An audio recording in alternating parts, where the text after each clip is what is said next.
Penetapan prioritas program oleh Azhara Aulia Mahardi. Analisis SBOT dalam konferensi yang dilaksanakan di Yunani pada tahun 2011 dan selanjutnya dituangkan dalam sebuah buku Integrated Infrastructure Planning 5th Southeast Europe Energy Dialogue Thessaloniki 2 until 3 June 2011, disepakati bahwa dasar-dasar pertimbangan perencanaan pembangunan infrastruktur adalah banyaknya jumlah komponen dalam perencanaan dan desain infrastruktur yang saling terkait, saling memberi dampak dari satu infrastruktur kepada infrastruktur lainnya. Pendekatan keterpaduan diperlukan untuk keberhasilan pemberian pelayanan akan infrastruktur. Selanjutnya, kriteria keterpaduan rencana terpadu pembangunan infrastruktur bidang PUPR menjadi pertimbangan yang tidak dapat diabaikan, yaitu fungsi, lokasi, besaran atau volume, pekerjaan, waktu, dan besaran dana atau anggaran. Fungsi merupakan gambaran di lapangan ketika infrastruktur bidang PUPR berjalan sesuai dengan rencana, yaitu ketika dapat dimanfaatkan oleh pengguna.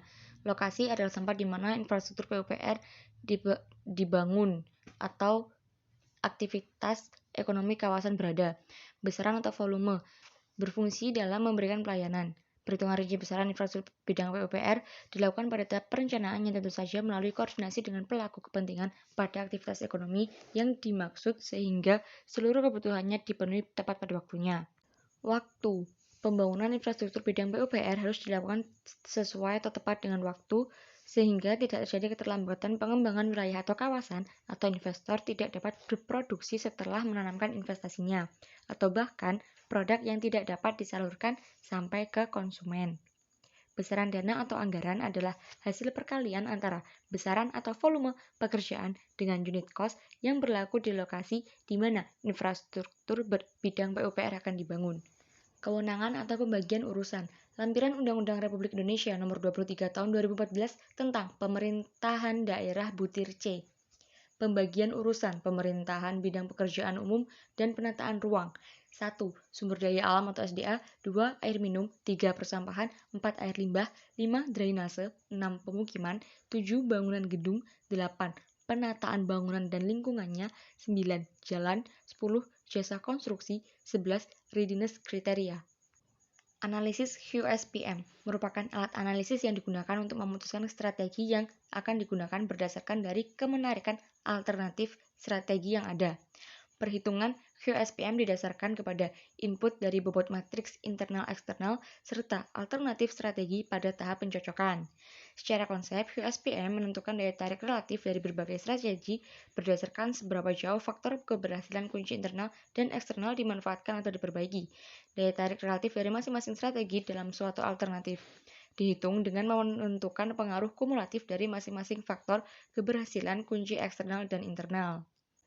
Analisis klaster merupakan metode pengelompokan wilayah atau objek berdasarkan karakteristik yang sama atau homogenitas dari sejumlah kriteria atau multivariabel.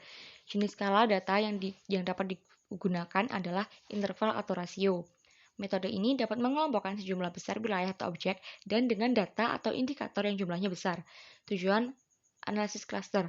Yang pertama, mengelompokkan wilayah atau objek berdasarkan karakteristik yang sama atau homogenitas dari jumlah kriteria atau multivariabel yang dimiliki wilayah atau objek yang bersangkutan. Yang kedua, mengetahui anggota pada masing-masing kelompok. Yang ketiga, mengetahui karakteristik pada masing-masing kelompok. Dan yang terakhir, mengetahui jarak masing-masing kasus terhadap rata-rata atau senter kelompok. Jenis atau macam klaster. K-means atau klaster yang ditentukan dahulu jumlah kelompoknya. Dan yang kedua adalah hierarchical cluster atau jumlah kelompok belum ditentukan terlebih dahulu. Latihan soal. Yang pertama, manfaat optimal apa yang akan dicapai bila perencanaan pembangunan infrastruktur bidang PUPR dilakukan secara terpadu? Jelaskan. Jawaban. Yang pertama, manfaat keterpaduan perencanaan yaitu menghindari loss opportunity atau hilangnya peluang. Yang kedua, memperoleh mutually benefit atau manfaat yang berlipat ganda, dan yang ketiga terjadinya percepatan pertumbuhan kawasan sebagai akibat dari impacting each upon another atau satu infrastruktur akan saling memberikan dampak yang pada akhirnya memberikan multiple benefit atau manfaat ganda. 2. Jelaskan dampak yang akan terjadi jika satu infrastruktur bidang PUPR tidak dapat dibangun sesuai rencana. Jawaban. Yang pertama, pengembangan infrastruktur PUPR yang menunjang fungsi kawasan tidak dapat menghasilkan output dan outcome yang besar.